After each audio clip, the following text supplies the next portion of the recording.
Hi, and welcome back to Open Frequency. Today we're discussing globalization and Pakistan.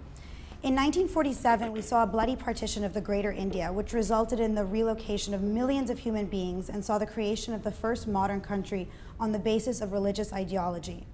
In 1971, we saw the disintegration of this nation-state on the basis of ethnic differences.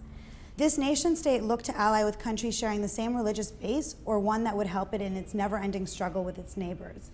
So basically, where does Pakistan belong in terms of its nation bloc? Is it with the Arab bloc, which shares the longest border and religious similarities, or is it more with the subcontinent? It is a mixture.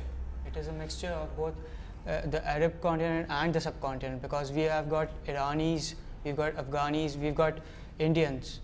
We've got a diverse culture from all around the world. See, think about it this way. Ethnically, we've got a relation with the Indian subcontinent and let's say a bit from Central Asia, Iran, Afghanistan.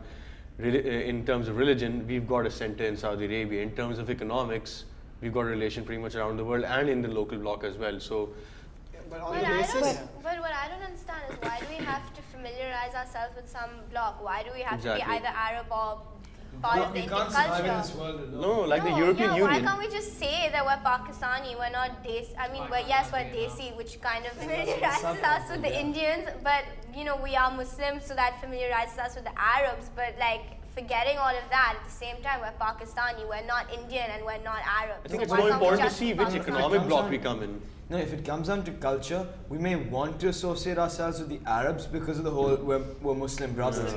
Islamic, yes, but culturally speaking, we are subcontinental. Someone cannot really tell the difference between an Indian or Pakistani, whereas the difference between an Arab and a Pakistani is much more stark. That's fine, but think about it this way, in terms of economics. If there were a subcontinental bloc, India, Pakistan and all these places, if there was a subcontinental economic bloc, just like the European Union, think about that. No, I mean, but would we be able to put our differences aside? I don't think so. That's the problem. Because the major problem is that our name is the Islamic Republic of Pakistan. How can we join ourselves together with a non-Islamic country and form this trade union? Because relationships are based on similarities, and we don't have that much in similar. So, but exactly, in context to that, then one would say we were more similar within the Arab nations. Exactly, but the thing is that we can't exactly familiarize ourselves with the Arabs either, because they are so advanced to us, and like now they said, they're so different from us. You cannot ever confuse a Pakistani and an Arab culturally,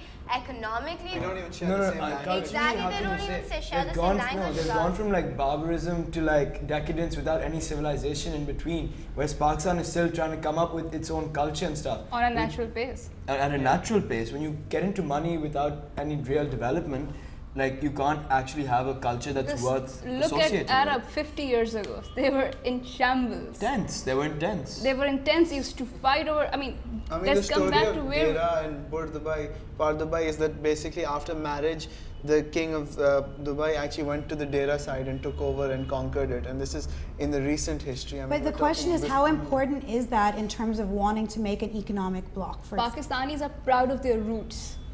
Like Europeans, they like history, we like history, we're people of history. So when history and background is talked, we're with the India and Afghanistan because that's what we are in the past. But when the practices and the social culture comes up, we mix and match with Arab. That's same in the definition that we started earlier in the program. The basis for our differences. Really, we suffer from a lot of confusion. The thing is, a lot of people put out this debate that do we really have a basis for differentiating ourselves with India other than religion? Well, that's a good question. Is there? We share a lot of history with them. We've always only been different from India because of our religion. Hold on, one at a time, one at a time. Yeah, we're saying it's only because of the religion that we're different. The main difference, the reason we separated was because we didn't share the same religion, and our religion is very important to us. As a country, Islamic law is Pakistani law. The name of our country is Islamic Republic. We are very into our religion. Well, would you want to put, let's say, that to a side in order to make a South Asian bloc? It's not possible. We can't just say, oh, we're going to put our religion interests then, right? Because then you're clashing your religious interest with your economic interest. No, like a religion that says that you can't have interest. How can you work when the entire world economy works on interest? Interest-based loans for capitalization. You know, there needs to be a sustainable way of integrating ourselves with maybe a regional partner, maybe a partner across the sea. But Pakistan, because it, like Yasser said, has an identity crisis. So it seems like we're like round pegs in square holes. We're not being able to fit anywhere. It's a good point. Unfortunately, we're going to take a break right now, but join us when we come back to talk about Pakistani culture.